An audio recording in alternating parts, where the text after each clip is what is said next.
నేనైతే మజ్జిగ చేయబోతున్నాను. మజ్జిగ చేయడం చాలా సింపుల్ కదండి. బయట అంటే చాలా ఉంది కదా, అందుకే నేను మజ్జిగ అయితే చేస్తున్నాను. ఈ మజ్జిగ చేయడం అంటే కొంచెం కష్టం. ఆపు. నిమ్మకాయలు అయితే కోసేసుకున్నాం గాయ్స్. చూడండి, ఇలా పండు నిమ్మకాయ అయితే తీసుకోవాలి మనం. మీకు ఎంత కావాలంటే అంత పెరిగేసుకొని వాటర్ అయితే అప్లై చేసుకోవాలి. అప్లై చేసుకున్న తర్వాత స్పూన్తో మంచి కలపాలి. అయితే కలపాలి గాయ్స్. అలా 5 minutes కలుపుతూ ఉండాలి. పచ్చితనం అయితే రావాలి. పచ్చి ఇంత సోపు నా పేరు చూపించు.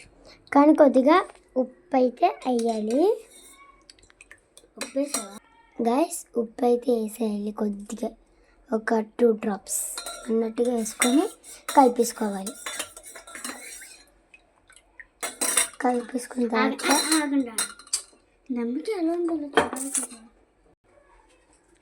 నిమ్మకాయ అయితే అప్లై చేయాలి. దాని తర్వాత అయితే పచ్చిమిరపకాయ కోసుకోవాలి. మళ్ళీ ఏమన్నా ఇలా కలుపుకుంటూ ఉండాలి. తాగాలి. ఇప్పుడు తాగి చూద్దాం. సూపర్ దెద్దంలాగా ఉంది గాయస్. నిమ్మకాయ పిండిసిన తర్వాత కొన్ని కొత్తిమీర అయితే తెచ్చుకొని కొద్దిగా పచ్చిమిరపకాయలు అయితే కోసుకోవాలి గాయస్. దెబ్బకి అక్కడికి వెళ్ళిపోయింది. నాడే చాలా ఉన్నాయి, బట్ మనకు కావాల్సినంత మనమైతే దోచుకోవాలి. ఎక్కడ పడితే అక్కడ విసిరేస్తుంది అమ్మాయి అయితే.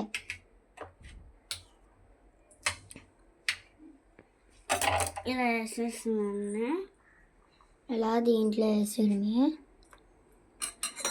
మచ్చి ఆహాహా. కొత్తిమీర కొంచెం చాలు, మనకు ఆగలేము.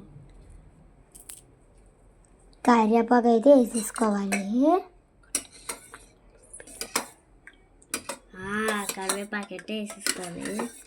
వేసుకున్న తర్వాత కలుపుకొని నీట్గా మనం కలుపుకోవాలి. ఆకలి వేస్తుందట ఈరోజు.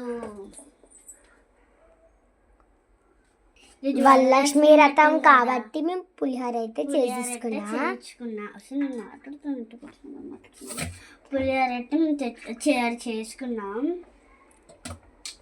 నేను ఎట్టే మా చిన్నక ఆకలేస్తుంది అట్ట దసకి నేను ఎట్టే పులిహోర ఎప్పింది తప్పకి. కాంబినేషన్ అంటే నేను చాలా ఇష్టం, బాగుంటుంది కదా ఫ్రెండ్.